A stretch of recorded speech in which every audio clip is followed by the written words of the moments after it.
And when I felt there was no way I could talk myself out of it, I turned to Tim. I said, Tim, something's not right. And that's the last thing I said before my eyes rolled back in my head, my body went limp, and my heart stopped cold.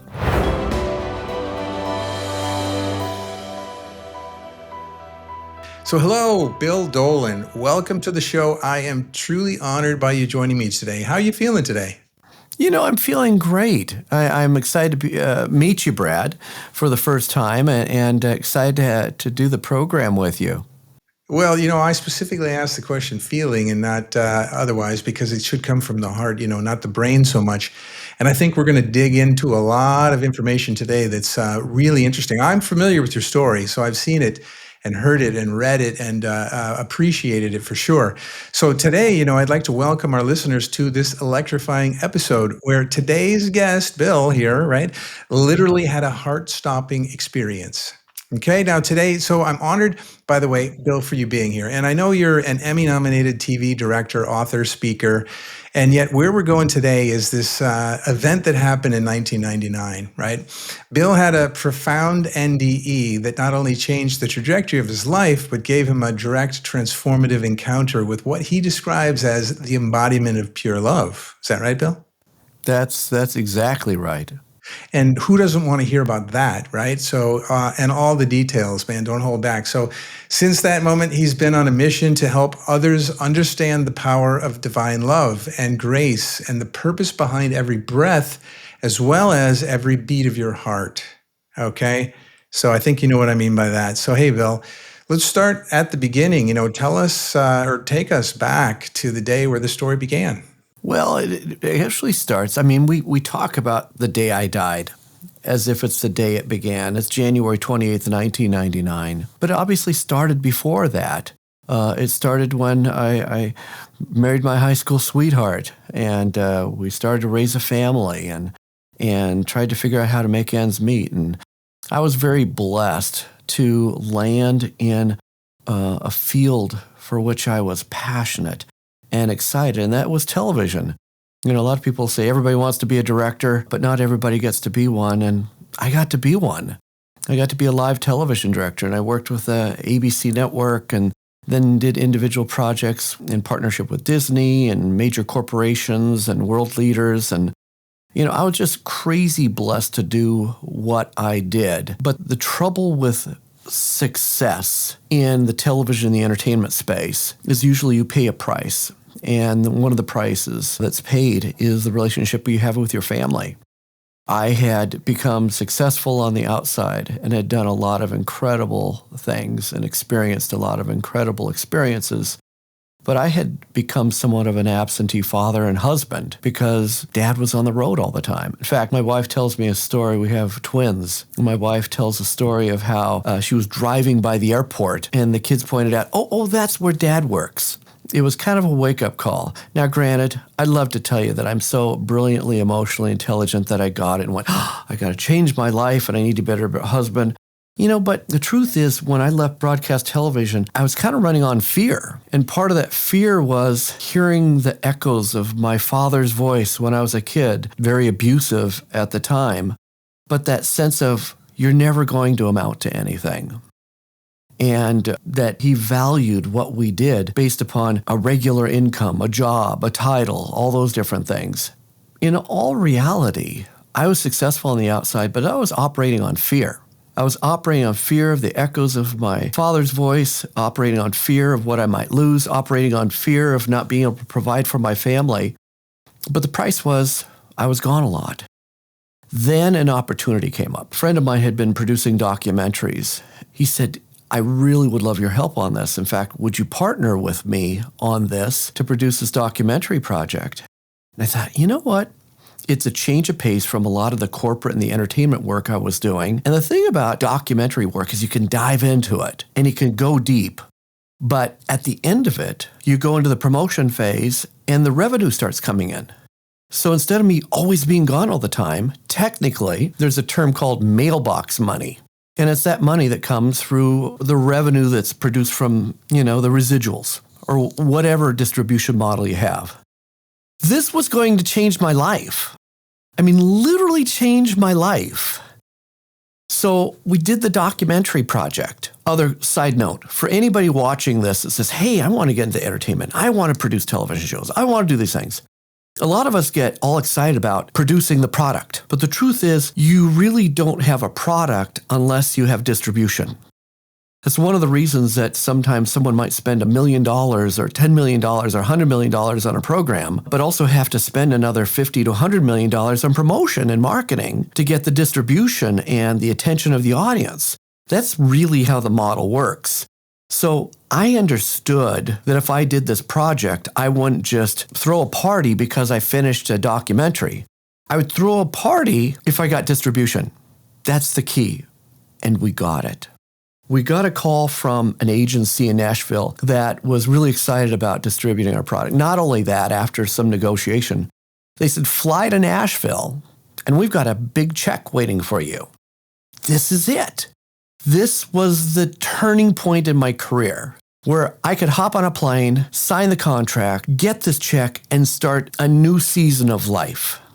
And maybe be a better dad. Maybe be a better husband. Maybe not be on a plane all the time and sleeping in hotels around the country or around the world. So January 28th was the day we flew to Nashville. And it wasn't just me. I was flying with my best friend, Timothy Greenidge. I've done tons of shows with him. He is one of the best, most brilliant gospel artists, but also audio engineer. So he's worked with some of the biggest names in entertainment. And so when we're going to Nashville, of course, he had projects and he came with me. Now, also picture this. I am, and you can't tell here by looking at this picture, if you met me, you'd go, oh, you're Irish, you must be descended from leprechauns. In other words, I'm not a really tall guy, okay? Tim, on the other hand, looks like an NFL linebacker. He's a giant guy, strong and broad and all that. So when we fly together, we kind of look like the odd couple. Two best friends who fly together everywhere. I take the window seat. He takes the So we've kind of had this routine of how we fly together. So we got on that plane that morning. Keep in mind, too, that I live on the West Coast in Portland, Oregon. So when you leave our airport and head east, you look out over Mount Hood, which is part of the Cascade Range, and this beautiful snow-capped mountain. And I remember looking out through the window and looking out over the landscape and just taking this giant breath of gratefulness and thankfulness of not only where I live, but the absolute beauty that surrounds me. Creation is just stunning around here. And I looked out with this overwhelming sense, today my life is going to change forever. But about 20 minutes into the flight, and the reason I know about 20 minutes is because we ended up heading east. We kind of make this arc over on our way there because we do a connection. I started to feel sick. And it was a strange sick. It was as if I was kind of dizzy and things were out of focus and it almost like things were like tingles were coming in and drifting in and out. And it was crazy because look, I fly all the time, so I don't get airsick. I don't get sick in general. Now, granted, have I been notorious for staying up really late the night before and working, getting all that last-minute stuff? Am I notorious for showing up without eating anything or drinking anything? Yes. But sick? No. Not me. I was impervious to sickness. I was about to sign the deal of a lifetime. But I was feeling really bad. And I remember specifically looking at the air sickness bag, which I've never paid much attention to. But now I'm looking at it. And I specifically remember thinking in my head, no, not the bag. Not the bag. Not the bag. And when I felt there was no way I could talk myself out of it, I turned to Tim. I said, Tim, something's not right. And that's the last thing I said. Before my eyes rolled back in my head, my body went limp, and my heart stopped cold. Of course, Tim, knowing me, thought I was joking. And I still chuckle about the prospect of which joke is that? The dead guy in a plane joke. Oh, yeah, that's a popular one. pull that one on your best buddy. It only took him a second to realize that something was desperately wrong. And oddly enough, and I'm not sure if I've ever shared this before, Tim and I were talking about this the other day. He was telling a friend over dinner about what had happened. And he said the reason he knew something was wrong was 2 weeks before this episode on the plane, he witnessed someone having a heart attack. So he saw what they looked like. He saw the color of their skin, what their body did, everything like that. So when he saw this and then he looked at me, he said, that's when I woke up. Something's wrong. Unfortunately, did not know CPR, but he did know about chest compression. So he starts reaching over and he's pounding me on the chest. And he's pounding. Apparently nothing's happening. It's just like hitting a log. So he picks me up and puts me in the aisle. And he's pounding on my chest and pounding on my chest. Needless to say, making a scene. Again, as Tim described it to me, he said that he, in his head, was thinking, I'm going to have to break his ribs. So as he pulls back his fist, ready to give me the punch of a lifetime, I take a breath and I come back. For those interested in the medical side of the story, it resulted in us making an emergency landing in the beautiful city of Rapid City, South Dakota. Apparently, the plane that we fly in is not common, so it made quite a scene in Rapid City. They take me to the hospital. They pick us up, obviously, in an ambulance, and they bolt us down into the ambulance over to the hospital. I was not completely aware of everything that went on, but there was a brief moment where I thought, one thing I can check off my bucket list is chartering a 737, because this plane was mine. It was going down for me. And when we got out of the hospital, they said, there's nothing wrong with you. You're just dehydrated. So it took them a while to actually figure out me ending up in another cardiac wing before they realized that I was diagnosed with malignant neurocardiogenic syncope. And malignant means you could die from it. Neuro's brain, cardio's heart, and syncope means out of sync. They don't know what causes it, but they know to prevent it, they give you a pacemaker. Shortly after that diagnosis, I got a pacemaker put in my chest. I now live every day with the knowledge that that pacemaker has to intervene, sometimes on average of 6 times a day, where my heart gets to a dangerously low rate and I could have an episode or die again. This device picks up and paces me. In fact, this was the original one that was put in. Right here. When they have to change the batteries, they change out the unit. And when they took this out of my chest, knowing that this was an instrument that saved my life, I asked the doctors, I said, can I keep that? I really want to keep that. And they said, well, yeah, you paid a lot of money for it. You can keep that. And I just remember this silver dollar-sized instrument, and a version of that still sits in my chest. And I recognize every single day what a precious gift not only my next breath is, but every day is. And when I go to bed at night, knowing that this will probably work through the night, and if it did the right thing, I get to wake up. And if it doesn't work, I might close my eyes for the last time. And it's such a powerful way to live. And it's probably one of a handful of things that has changed my life from that entire episode. So, in short, I will say this, to kind of bring this to a wrap. People go, well, wait a minute, you were going to go get a check. I did eventually meet the distributor. I did get the check. Our documentary went to market. And from that episode, I'd love to tell you that the light switch went on.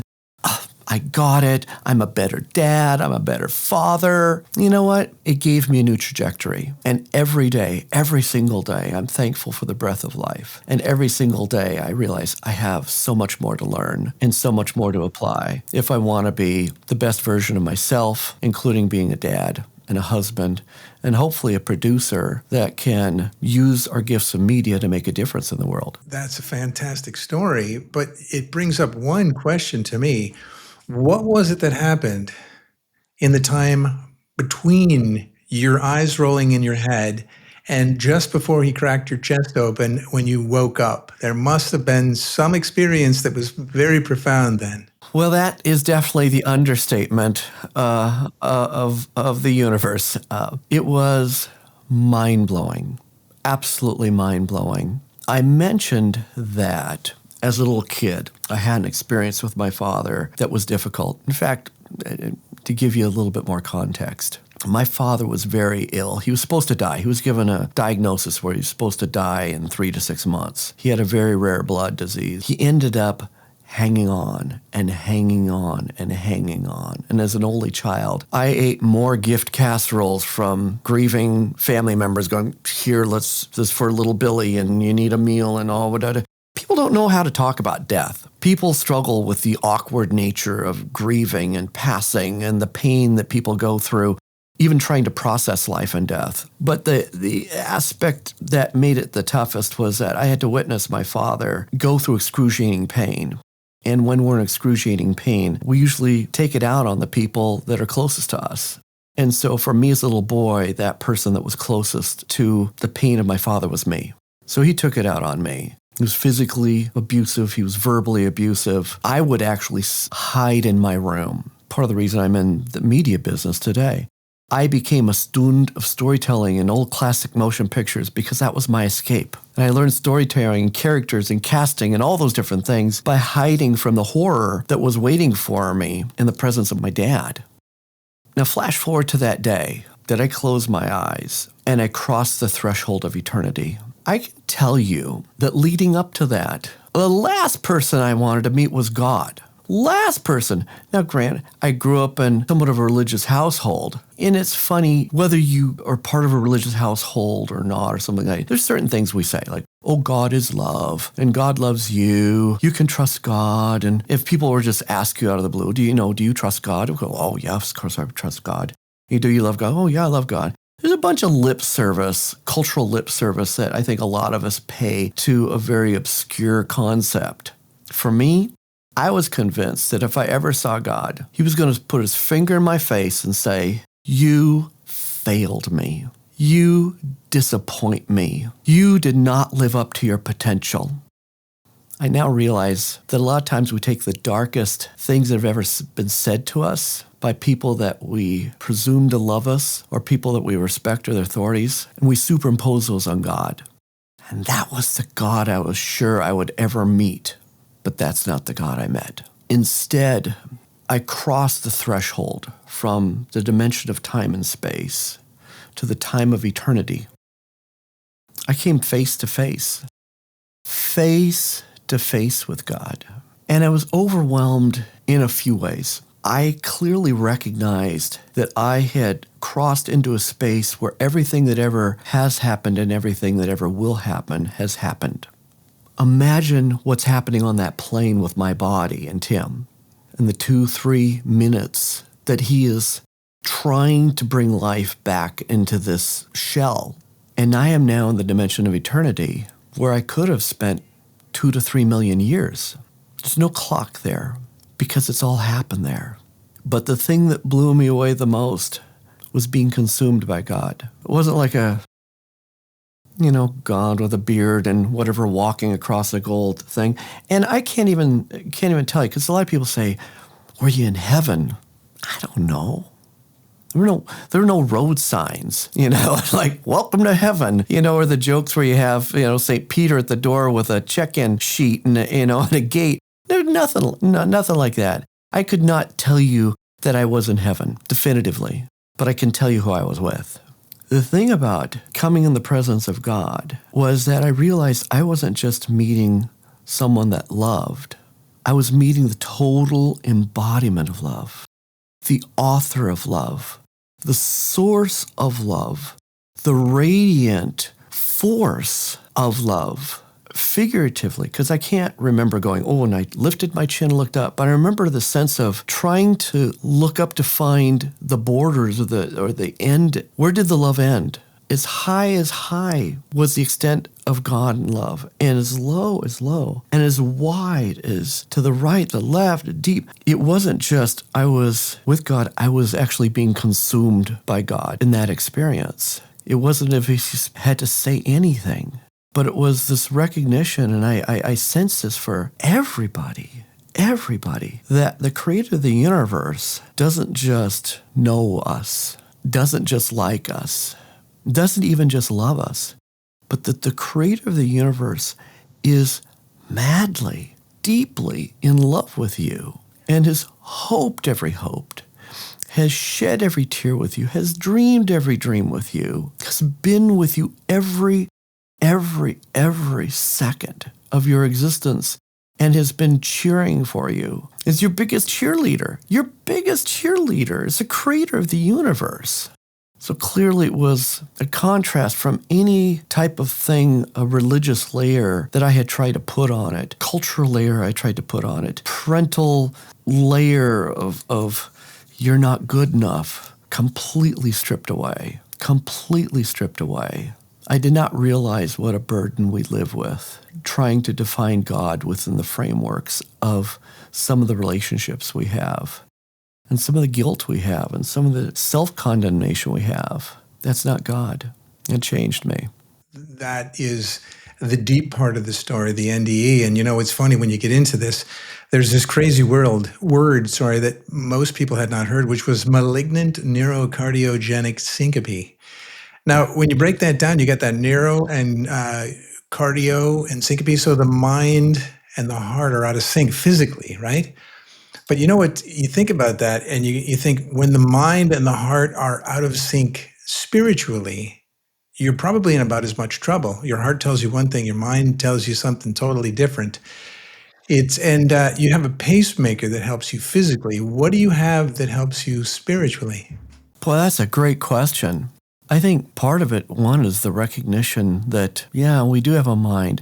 In fact, a lot in my media work, not to get too strategic here, but my media work, we tell stories. We help build brands and we help create experiences, but we recognize that, especially like we're doing conferences, there's the front left cortexes where language is. And a lot of times when we refer to the brain, we're really talking to this piece right here, that piece that has language and logic and justification, puts together all these different processes and things like that, and then is able to articulate them. And that's a part of the brain that basically is a definition piece of it. But we also know that there's a limbic system. And this limbic system, which is still a miracle and mystery altogether, where people feel and they feel deeply. We also do know that the heart has brain cells in it, brain-like cells, thinking cells that connect and talk. And I truly do now believe with all my heart that we're not just chemical and biology and flesh, that we really do have a soul that lives on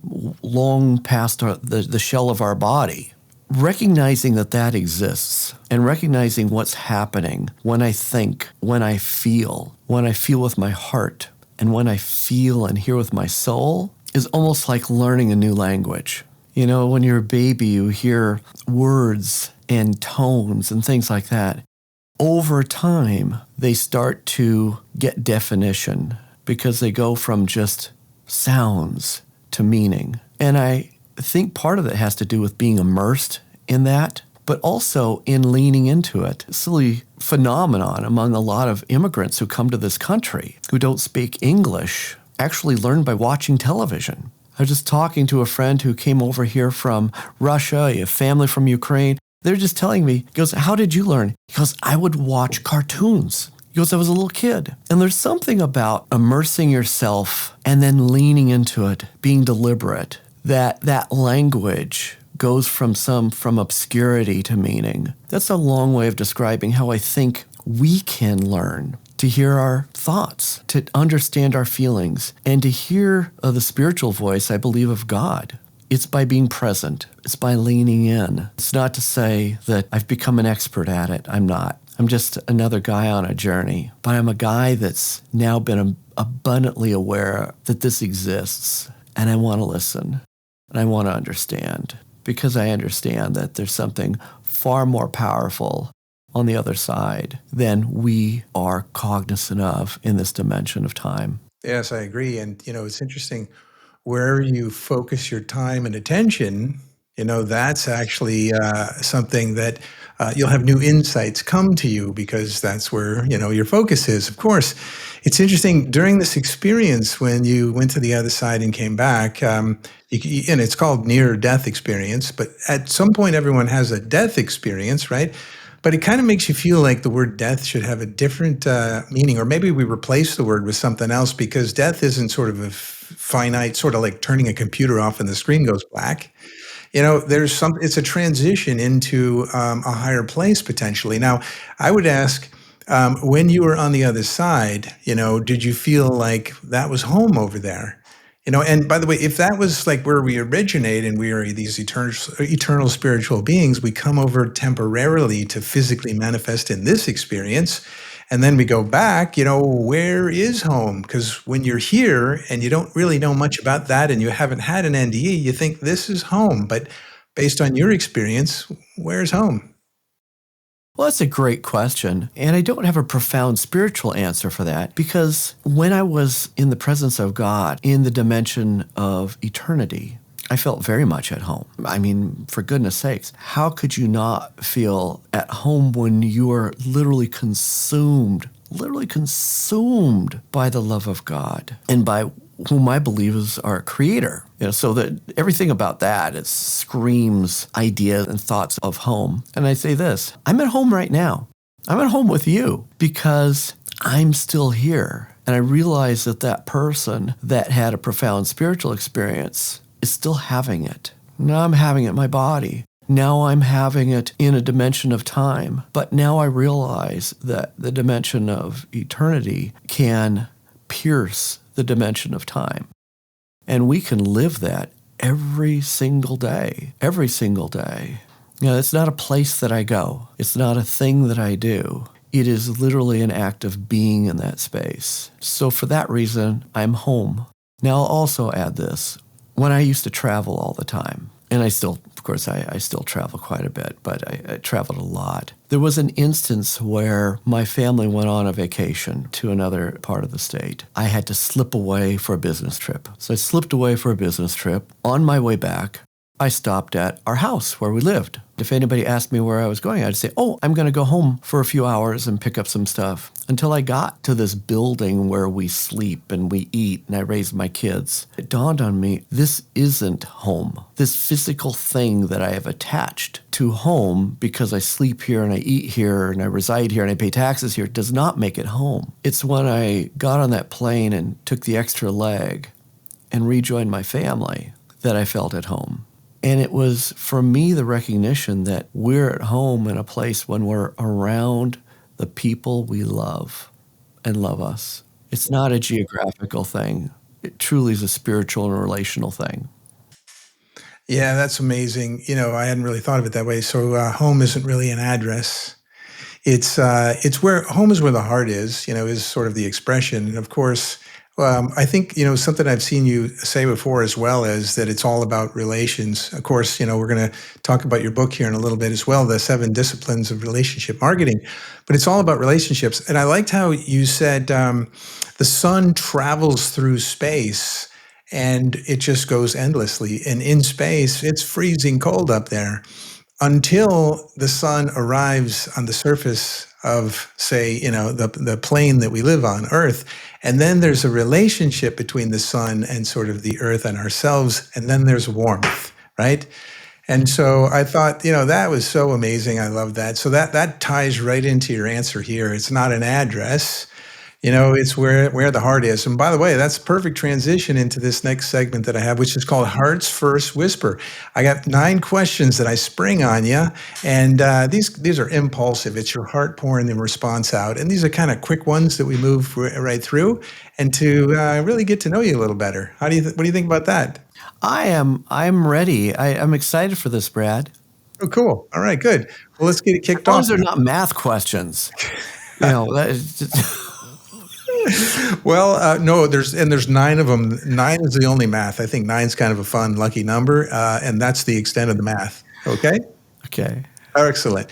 So how did your NDE reshape your perception of love, especially in your relationships with your wife, children, and your career, given the challenging relationship you mentioned with your dad when you were young? Well, it really did reshape my whole perception of love because, and I thank you for the gateway introduction to how I wrote about this in my book. I grew up listening to the Beatles and listening to, seeing throw pillows that say love, T-shirts that say love, bumper stickers that say love. We say love all over the place, and it sounds great. But love outside of relationship is just a word. Can be a noun. Most of the time, when it's most powerful, is when it's a verb. And the only place that love can truly be a verb and be expressed is in relationship. So yeah, to kind of reiterate what you said, I use the example of the sun because here we have the most powerful radiant source in the universe. It's the equivalent to, I don't know how many nuclear bombs simultaneously going off. But yeah, if you go out in the middle of space, you think, well, I'm going to get closer to this radiant source. It's freezing out there. It's freezing out there. But when you get to Earth, and now the sun's energy has a place where it has a relationship with something or someone, that energy now is felt. It comes to life. It brings warmth. It just completely transforms from a concept, an energy concept and a source, to a relationship that brings value and power. That idea, and it's hard because, let me be blunt, relationships are hard. They take work. They take time. We're not surrounded by perfect people, and God forbid I look in the mirror and I don't see one there either. But in those relationships is where we have the opportunity to express love, to live love. And that love, by the way, we use the word love, but love actually manifests itself in all these other forms. For example, we talk about kindness. Everybody should be kind. But at its heart, you can act kind, or you can be kind because you love. You can act gentle, but you can be gentle because you love. You can act empathetic, but you can be empathetic because you love. This is where love has so much power, because it is truly the expression of the most important values we want to carry and live out in life. And specifically asked about wife and children, I'll tell you, my kids are older now, and we've had a chance to talk more. And I remember my middle son tearing my heart out when he said, Dad, he goes, I knew that you loved me, and I know you love me. He said, but the thing that I wanted the most from you that I knew I never got when I was a little boy was your presence. Even when you were in a room, you'd show up for all the right games, you'd show up for all the right activities, you'd be at the right parties. But I knew you were thinking about something else. I knew that your head was somewhere else. And out of this, the NDE, and certainly what I experienced with God, if God can consume me with love, I'm not God. But how can I make sure that my children and my wife and the people in my life feel some sense, not necessarily being consumed, but deliberately being loved by me? And the way you can deliberately love somebody is to be present for them, to hear their heart. Sometimes just shut up and truly be present. And that's changed me. I'm far from perfect, but I'm now conscious of it, and I'm working on it. I'm working on being better at that every day. Well, it's amazing, Bill. It's like anybody listening to that last response of yours will relate to it for sure. You do the best you can. You learn from that. You just can't go back and do it again necessarily, but you can give back. And it does definitely sound like you're doing that for sure, but that's going to be a tearjerker response for sure. I want to shift gears back to the airplane. When you were having that NDE experience, boom, you popped into that experience. But on the way back, I've heard you say you came back through a tunnel, and that tunnel was just a tornado of these life review scenes that you were seeing. Was there any particular one that really stands out that would make a lot of sense to share now? There wasn't a particular scene. I was so consumed by the experience and also frustrated by it. Some people describe it as a spiritual experience. Some people describe it as a hard restart of the mind, trying to come back and collect all these things. It was as if coming back was if imagine every scene of your life now cut up into puzzle pieces and thrown into a massive fan, and you're at the heart of that fan, that tornado, just blowing at you. And the scene goes so fast that you have an instant sense of recognition, but not real identification. It was me. It was my life. It was everything I'd experienced up to that point, but I couldn't grasp a single one. It was just a consuming experience. And then, of course, when I did come back, and it went bang, bang, bang, bang, bang, and it got faster and faster and faster and faster. And then it was like, bang, I was back in the plane. You know what's interesting is when you're on the other side, experiencing things that fast, you actually may be able to comprehend every single thing that's delivered to you at that rate because your bandwidth is higher. And then you pop back in the body, and you just can't contain all that in this little body that we have. But it's possible that over time, some of that might come back to you and you may feel some of that. Something might awaken each one of those thoughts over time. Possibly when your son said that to you, he wanted you to look him in the eye, and he wanted to be the only one in the room, essentially, right? It's possible you had one of those experiences in that tornado and then you lived it out with your son afterwards. You never know. But, this also would bring you to a place for, figuring out your life purpose. So how did you understand your life's purpose evolve after realizing every breath and every heartbeat is a divine gift? Well, that was another incredible process. I think there's a lot of people, I've heard stories of people who have had near-death experiences that actually struggle with guilt, that feel like, why'd I get to come back? Why am I alive? Especially if they were in a situation where others died, but they got to come back. And you do a lot of why me? Why me? And it can be condemning or it can be enlightening. Why me? Why me? And in my book, I ended up going through a process. I asked a lot of questions. Now, granted, when I went to college, I didn't love reading fiction stories. So in all my humanities credits, I would study the philosophers. So I love Socrates and Plato and Aristotle and even going to grade school. It was a Jesuit grade schools, and they're all about education, all about stuff. So I went into the philosophical inside me, what's going on? And I came up with this concept that isn't unique to me, but it was something that I really discovered. And I called it the authentic purpose compass. And I began doing a reflection about what defines me. And I started thinking about my passions. What are the things that just stir me? And even as I talk to people about this, because I'll walk through this process when I'm helping companies with their brands and their stories, I'll even ask them, what makes you cry? What stirs your soul so much that it makes you cry?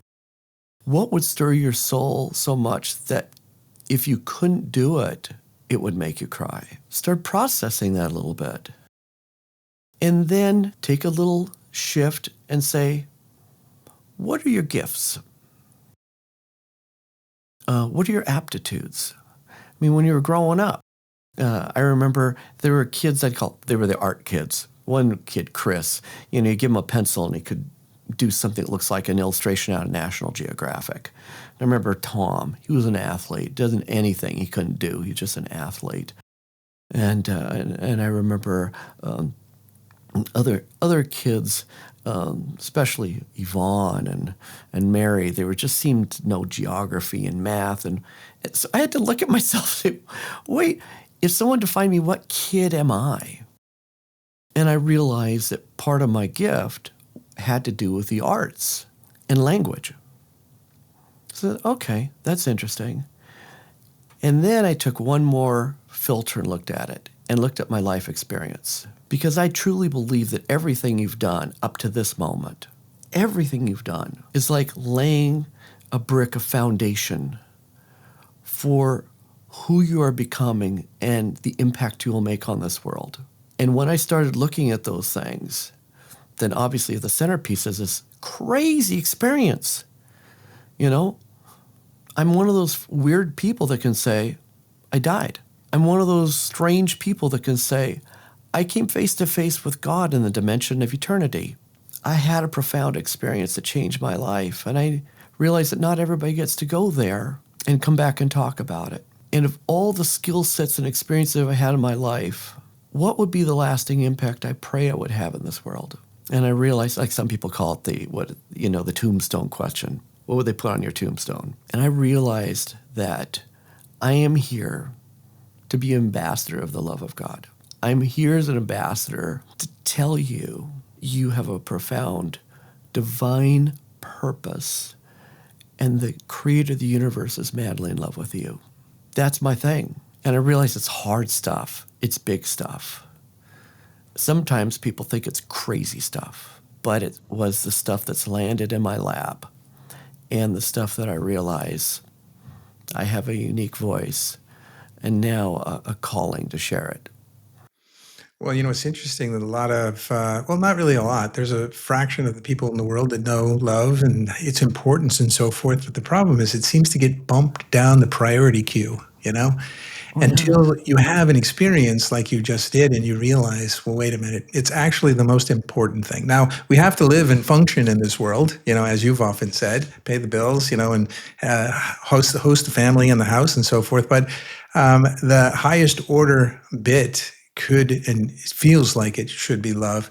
And yet, that brings us to our next question, which is like your definition of success now. Now, before the NDE, you had a definition of success. And after the NDE, you probably have a new one that might include and maybe prioritize love a little higher, even in the word success. What are your thoughts there?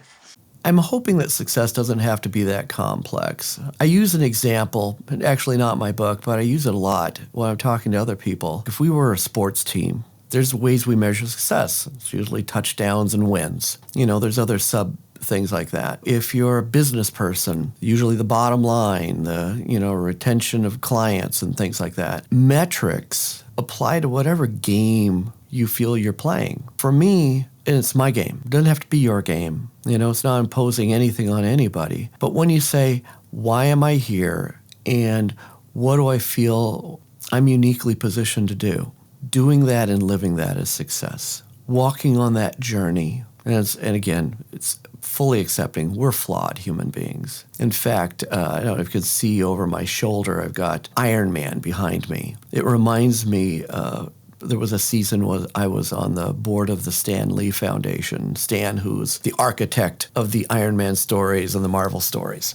And Stan had this great saying that I absolutely love. And it drove all his character development. It's this: inside every flawed human being is a superhero waiting to emerge. And I hold on to that as being a little insight to what success can be. A lot of us are playing games we were never intended to play. A lot of us are keeping scores that other people have told us are important that really aren't. There's going to be a moment in everybody's life when no matter how flawed you are, the superhero needs to emerge. And I believe that will be a defining moment for a lot of us, not only to let us know what game we're playing, what's really important, but defining our own definition of what real success is.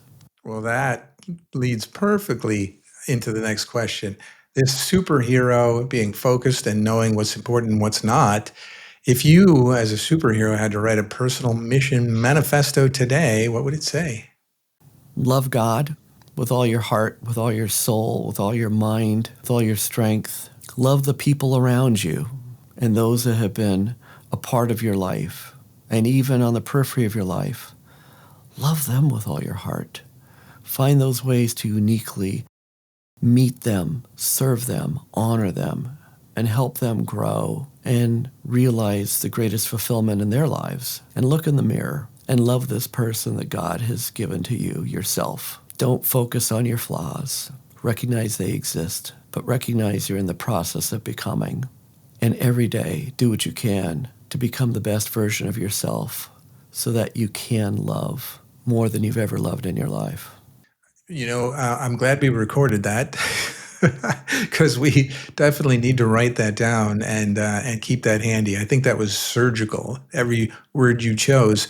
And you know what's interesting is if you had that up on the wall and your intention every day was to follow that, then the question would be, how do you listen differently now to these heart's whispers, to these intuitive nudges in everyday life, so that you're following that directive that you have on the wall to love? How do folks really tune into their intuition and trust it? Well, it goes back to that language thing. You lean into it. You're deliberate about it. Wisdom doesn't just plop in your lap. Gold doesn't just sit in nuggets on every road you walk. You have to dig for it. You have to search for it. Some of the most precious things in the world are hidden, but I believe they're hidden within arm's reach. And when we are deliberate about recognizing that there is a powerful opportunity for us to make a profound impact in the world, you lean into it. There's almost a sense of, it's partly because of the death and the pacemaker and recognizing that when I wake up in the morning, wow, I got another day. There's a certain sense of excitement and anticipation to know that today, this next chapter is going to be filled with adventure, hardship, thrills, chills. I mean, it's going to be everything that you'd see in a motion picture that someone would try to sell you to go see. And you realize that the greatest, craziest, most fascinating motion picture is sitting right in front of you, and it's the story of your own life. So leaning into that, listening to it, is something that brings me a great sense of joy and anticipation. That's how I listen differently. Yeah, because listening is key, and some listen more than others, but some have more abilities to connect than others. And so, listening, do you have any newfound abilities since the NDE? Of course, other than learning to play the piano. Uh-huh. Yeah, I remember that old joke. Doctor, I broke my arm. I can't say that I have newfound abilities, but I will say I have newfound awareness that has caused me to be deliberate about growing in those areas. Things we've discussed. I think I've grown in my ability to be present. I think I've grown in my ability to listen better. I think I've grown in my ability to define what's really important and see the world through a very purposeful filter. I think all those things, those skills have all been sharpened through this process. But I wouldn't say, I can fly. or I can now play the piano better. I wish I could play the piano better. But it didn't happen miraculously. Well, it does sound like the skills you have now are an intention and a focus in areas that mean a lot to yourself and the relationships, as you put, with everyone around you. And, I would finish this up with a 1-2 punch. These last two questions here are really interesting here. How did encountering God transform your understanding of forgiveness? What do you think about that word, forgiveness?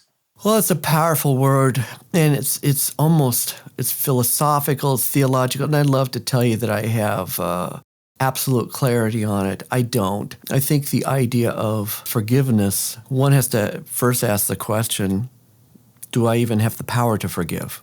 Or is that a God thing?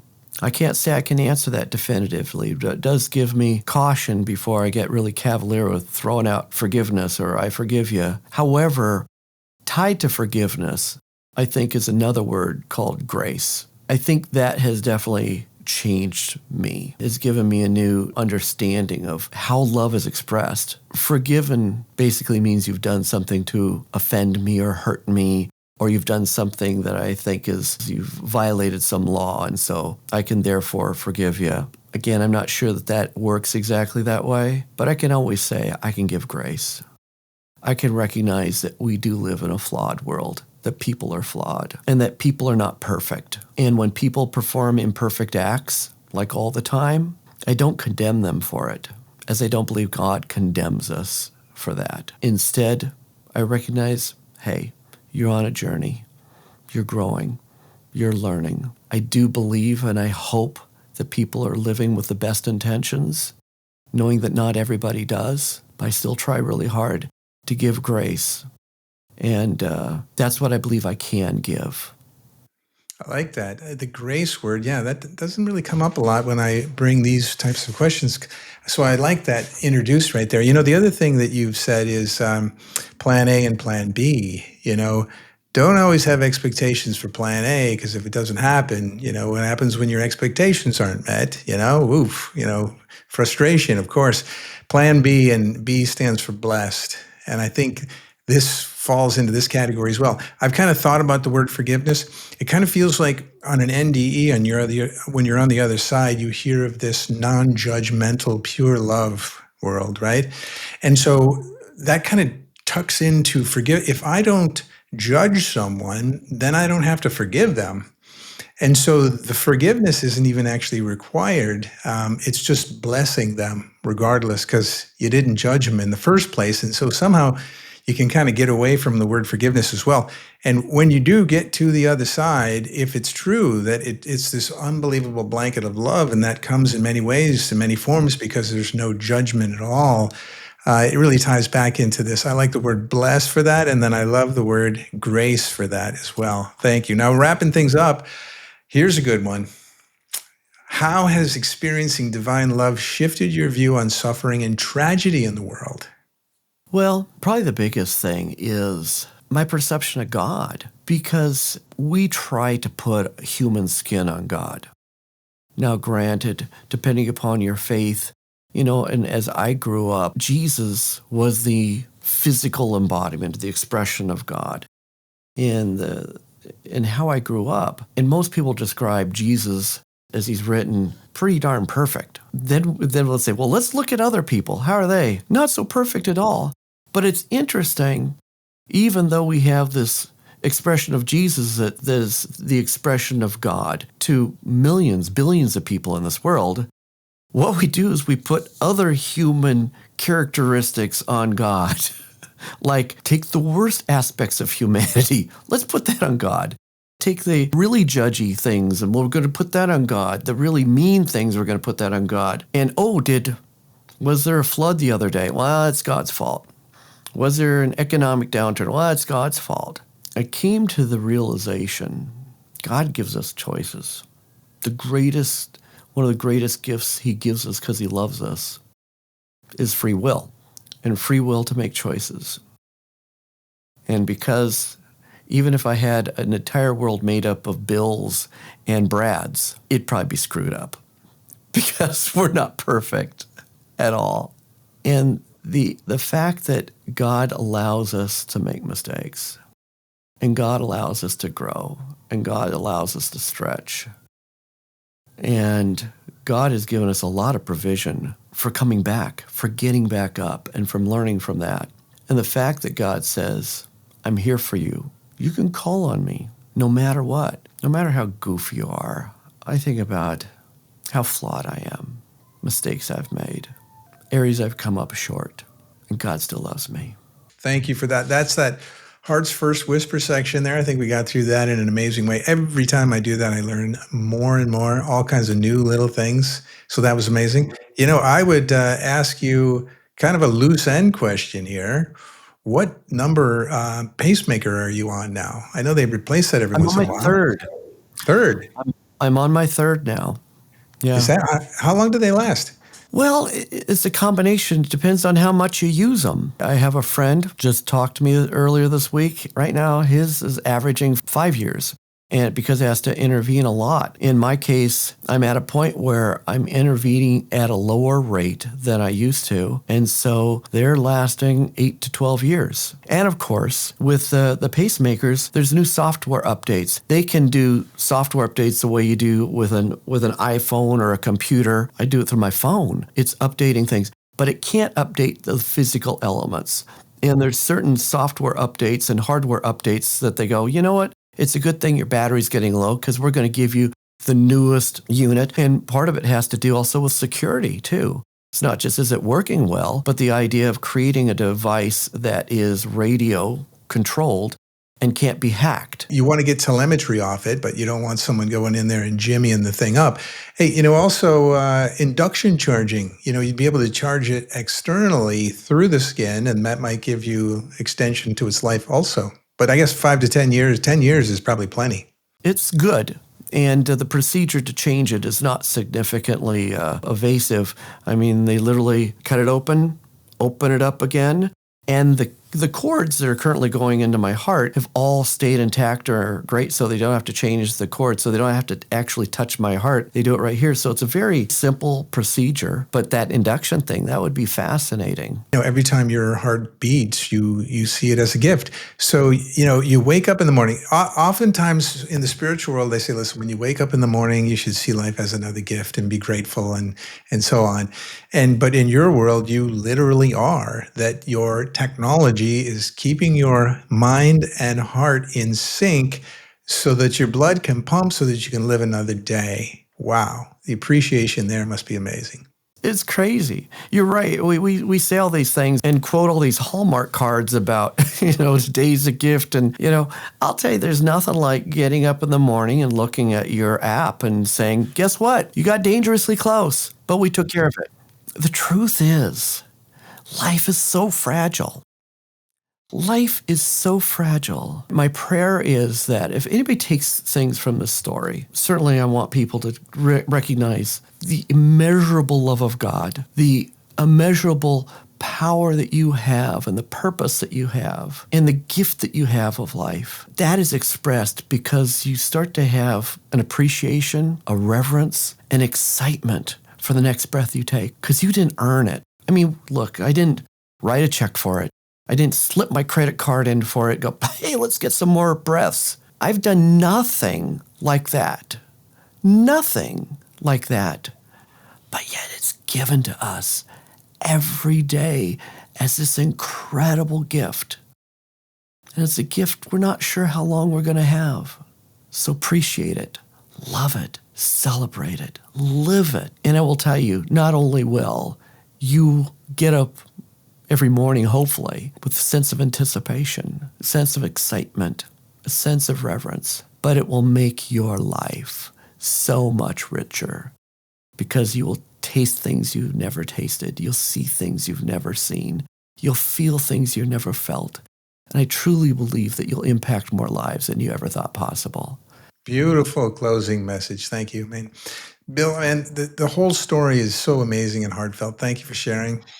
It's amazing the healing associated with this for those that are stuck in life, and maybe some of those that are actually just starting their spiritual journey, or they don't have a knowing like you, but they're trying to experience as many folks as had these experiences, so they can feel this themselves. So that's what today's really all about. So for those watching, I really hope you feel the invitation in Bill's words to live more love and more trust and more grace. Not someday, but now. And I tell you, for those who really resonated with Bill's message, you can really connect with him, certainly at 7drm.com. Is there any other direction you'd have for folks trying to reach out? That's probably, the nature of this story. Go to 7drm.com. That's also where you can get my book, you can do a workshop. I offer a lot that delves into the story and the way you apply it. It's really about application. I also have a creative agency, so the idea of our brand work and everything's through our agency, Spirit Media, that's spiritmedia.com. And of course, if you're on LinkedIn, I'm on LinkedIn. I don't do a lot of other social media, but certainly can DM me there or email me, bill@spiritmedia.com. I try to make myself available. So if you want to learn more, if there's ways that I can help, guess what? I was given another breath today. So that means I get to be here for you. Beautiful. And hopefully another breath tomorrow and a lot of tomorrows. Well, thank you for joining us in this profound journey. Thank you, Bill. And if you found the conversation enlightening, be sure to like and subscribe and share. And as always, keep questioning, keep exploring, and go beyond the illusion to discover your true self. So take care, everyone, and bye for now.